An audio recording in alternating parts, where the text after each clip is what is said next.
几年前大儿子上大学的时候，空巢期调试了好久。这次换小儿子上大学，不想再经历一次，所以就开始了我们的环球之旅。第一站将会是冰岛。200人座位的飞机只坐了15个人，应该是因为10月底是冰岛的淡季吧。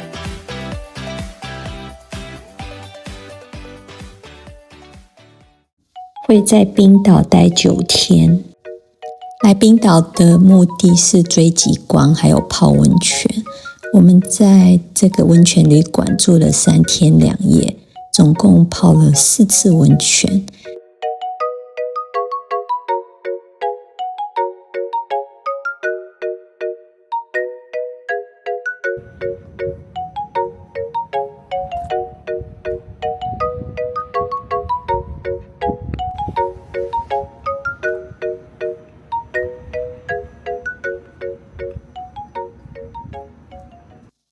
我们飞机到达的时间是早上6点半，坐了20几分钟的计程车，车费90块美金。饭店的 check-in 时间是下午3点，可以请柜台帮你查看看房间是否提早空出来。Early check-in 它会多收钱，可是也会提供你当天的早餐。我们的房间大概是9点半左右就好了。冰岛这边的飞机场大部分都是早上飞出去，所以房间提早空出来的几率是很大的。这边的早餐很好吃，食材也很新鲜。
饭店的住宿有包括每天的早餐、自己本身的温泉，还有 Blue Lagoon 温泉的 Premium Pass。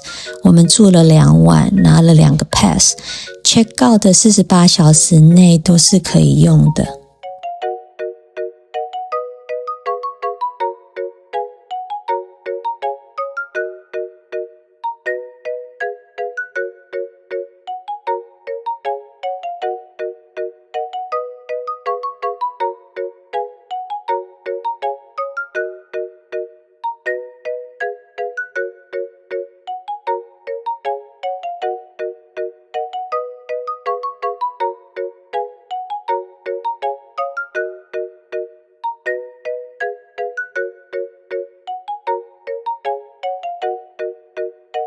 9点半左右，柜台来通知我们，房间已经好了。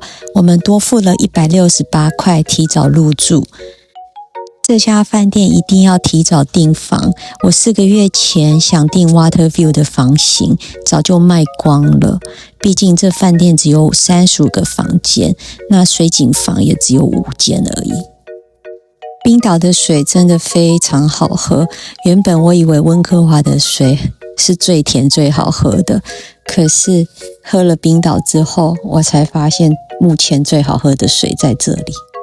记得一定要开冷水那边来喝，热水是温泉水，会有一点味道，不可以喝哦。这边不止水好，空气也干净，泡个温泉来，整个人放松到不行。原本以为会时差睡不好，结果每天睡得饱饱的。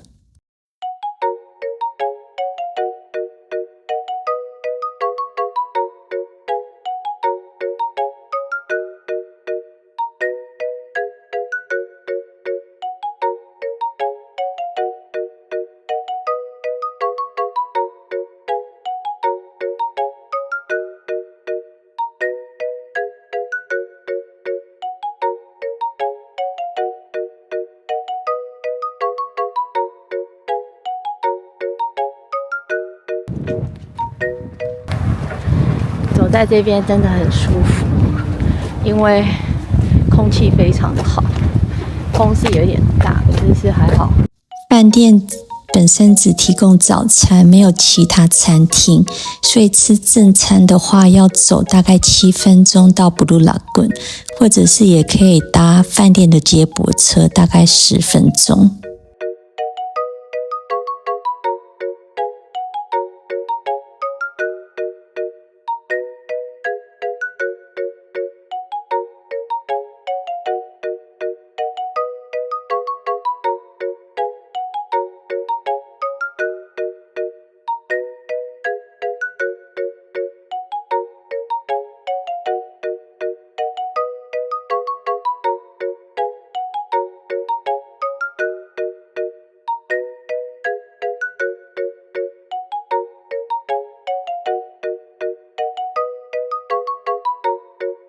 这里只有2家餐厅，一家是米其林餐厅，只有晚上营业，另外一家是 Lava。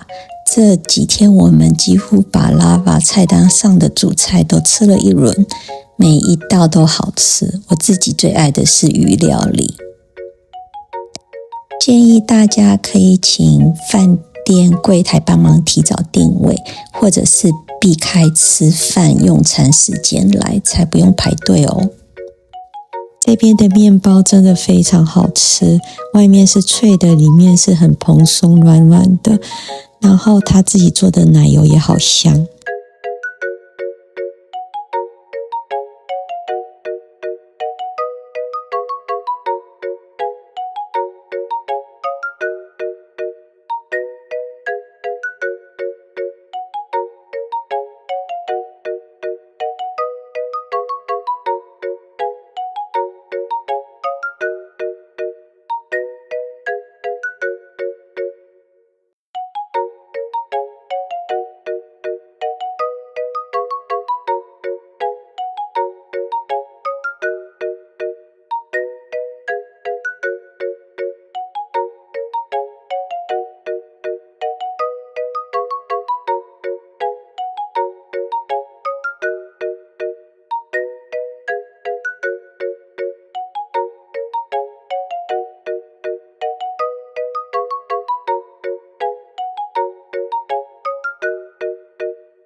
饭店本身自己的温泉开到晚上10点，它的温度跟 Blue Lagoon 的比起来比较高一点，我觉得是比较舒服的。温泉本身有一种味道，闻起来好像打开冰箱时，里面刚好有一颗刚煮好的白煮蛋。可是泡起来很舒服，泡久了就忘了味道了。好舒服。对，它这个是一阵一阵的热水，而且真的不错，我觉得。我们可能在上风口也有关系，都是往那边吹。但是就算是被从下风口，也是淡淡的白煮蛋的味道，不是那种臭鸡蛋的味道。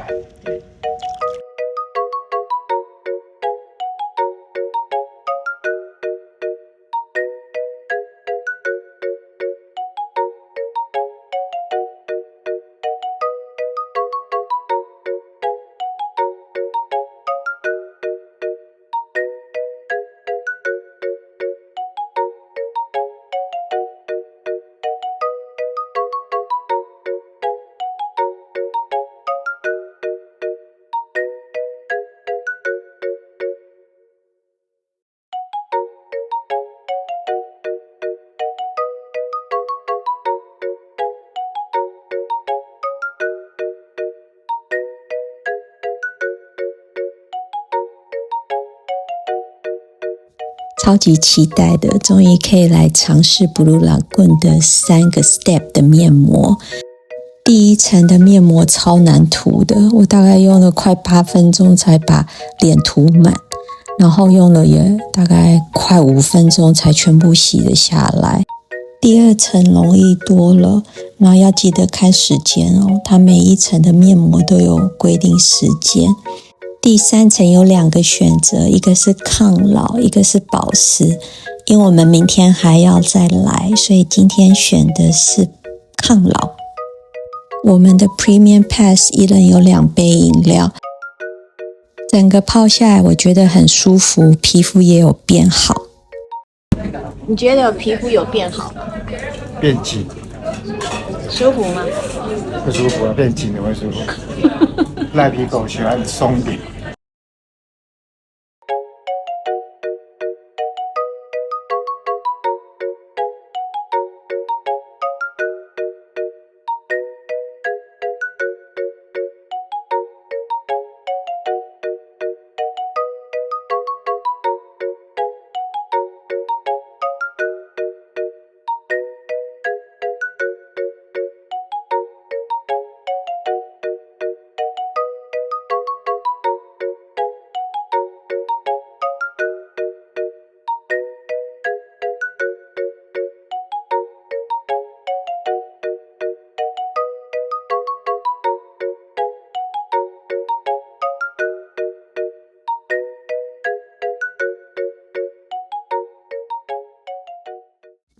Blue Lagoon 有2家饭店，一个饭店是我们住的 Silicon， 另外一个饭店是连着 Blue Lagoon 叫 The Retreat。我们今天晚上要吃的餐厅是米其林餐厅叫 Moss， 它就是在 The Retreat 这一边。入住的前3个礼拜，饭店会自己跟你联络，用 email 的方式询问你是否要帮你叫车或订餐厅。记得要提早定位，我们的定位是5点，后来吃到一半，餐厅就已经是全满了。它的 test menu 只有2种，一个是荤的，一个是素的，非常好吃的面包。餐厅本身没什么装潢，可是食物的摆盘、口感还有新鲜度都很好。冰岛的东西比我想象中的好吃。主要是它上菜的速度也是我喜欢的，整顿吃下来大概不到2小时半，不像欧洲有一些 fine dining， 我吃下来4小时半，好想睡觉还在吃。它的甜点放了很多印度的 spice， 不是很习惯。我们很幸运，吃饱饭回去饭店的路上，一抬头就看到一整条极光。我们那边照了很多照片之后，才想到，对吼，我们要赶快回饭店，边泡温泉边看极光。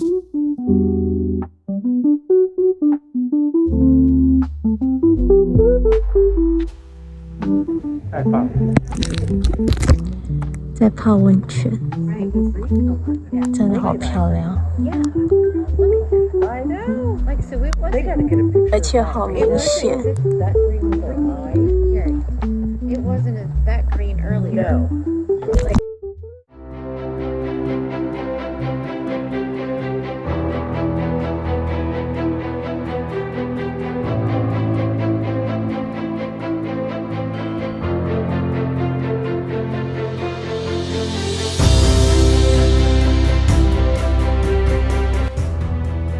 check out 的当天，趁现在天气还没下雨，赶快再来泡最后一次 Blue Lagoon 的温泉。这一次直接跳到第3个步骤的面膜，保湿面膜。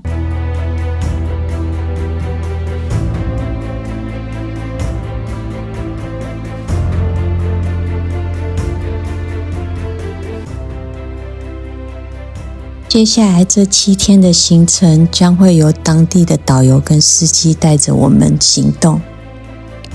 这是我们这2天晚上会住的饭店，附近没有餐厅，所以要买一些简单的食材回来自己煮。这个饭店真的是看极光的好地方，因为附近都没什么光的污染。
第一个行程冰河湖是融化的冰川水自动形成的，它没有很大，不过是冰岛最深的湖。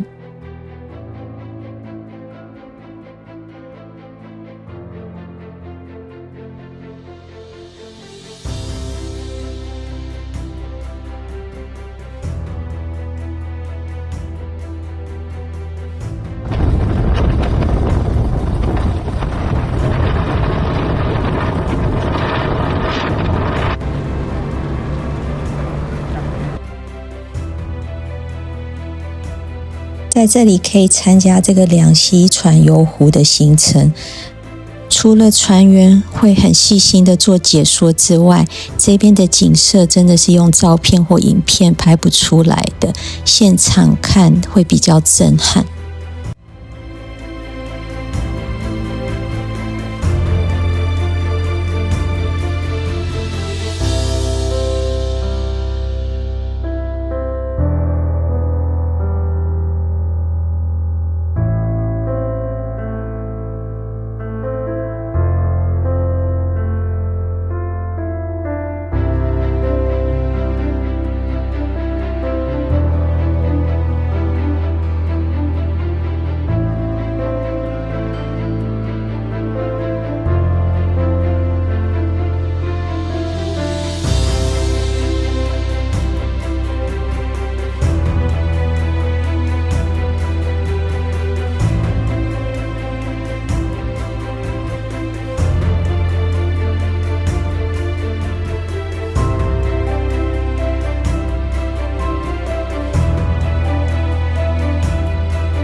Diamond Beach 就在冰河湖对面，坐车不到5分钟。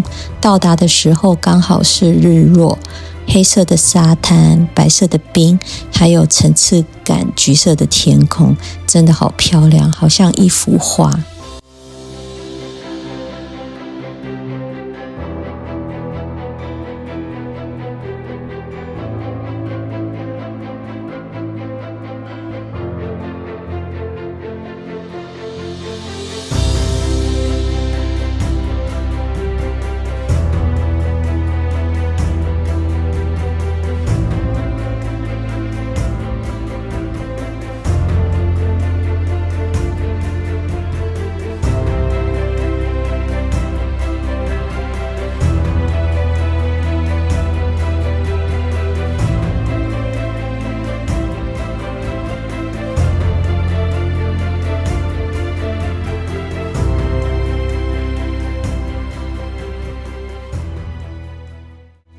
这些彩虹的极光是晚上我们饭店外面抬头就看到的，因为这个饭店本身附近没什么光污染，所以看极光非常的清楚，而且很幸运的这次看到的是有粉色、紫色、橘色，好多颜色。我的天哪！哎，另外一边，哦，另外一边在这。天哪！哦，另外一边就变很像凤凰。第5天来到了黑沙滩，黑沙滩是火山爆发后熔岩碰到海形成的。有民间传说，这些巨大的玄武岩是冰岛恶魔的遗骸。黎明破晓时，帆船拖入海中的恶魔遇到阳光化成的巨石。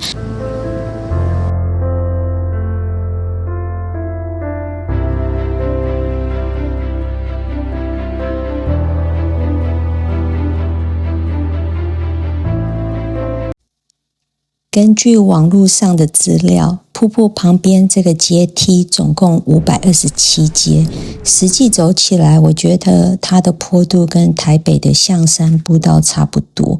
如果体力还不错的话，真的可以试着走上去看看。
外，这个小瀑布就是网络上很多照片都是从瀑布后面照出来的，照片比现场看得漂亮，好多人排队照相。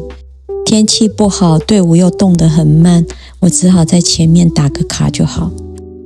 我们这一团17个人，今天住的是非常郊外，有10个房间的 Airbnb， 因为附近也没什么光污染，然后天气又好，所以我们今天晚上又是极光看到饱。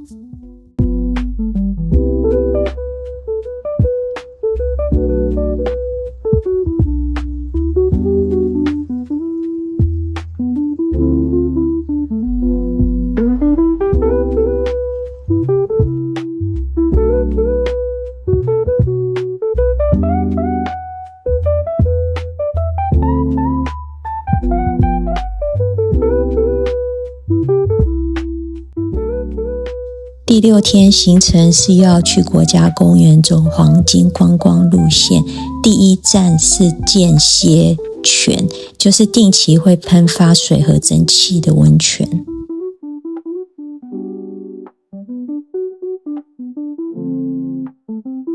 前往黄金瀑布的路途上，如果有看到这3只马，记得停下来，那里有一个 stand， 你用手机扫 QR code 可以买饲料喂给他们吃，而且他们很乖，完全不怕生，好可爱哦。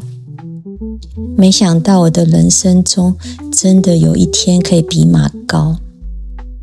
来冰岛玩记得带雨衣，这边的天气变化非常的快，风又大，雨衣会比雨伞好用多。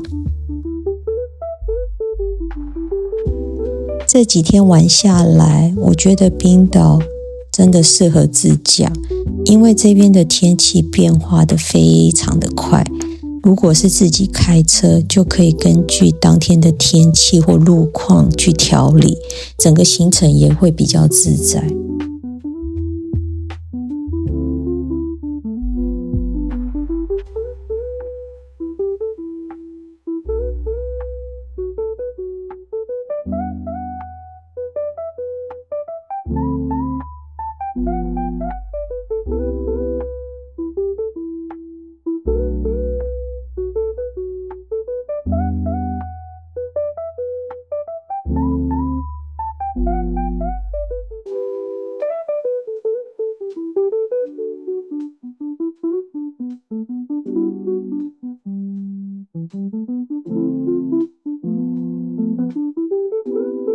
这个羊头看起来有点可怕，可是蛮好吃的。第7天回到市区，今天的天气不是很好，所以本来要坐船出海去看鲸鱼的行程被取消。晚上还有一个行程是开离市区30分钟的地方去看极光。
教堂晚上就变粉红色了。我倒是比较喜欢音乐厅晚上的灯光。今天开车出去追的极光，没有在我们这几次住的住宿旁边看得明显。这一张有点像骷髅头。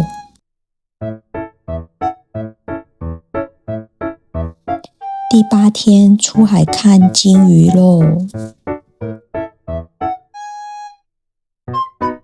本来今天行程是去开车2小时左右的黑教堂还有半岛，不过开车到了之后可能会下大雨，所以就改到downtown附近的景点随便看一看。两洲桥建立在欧亚板块还有北美板块之间的裂缝上，这2个板块每年大约会分离 2.5 公分。这个 Sea Cliff 如果来的季节是对的话，会看到很多鸟过来这边筑巢。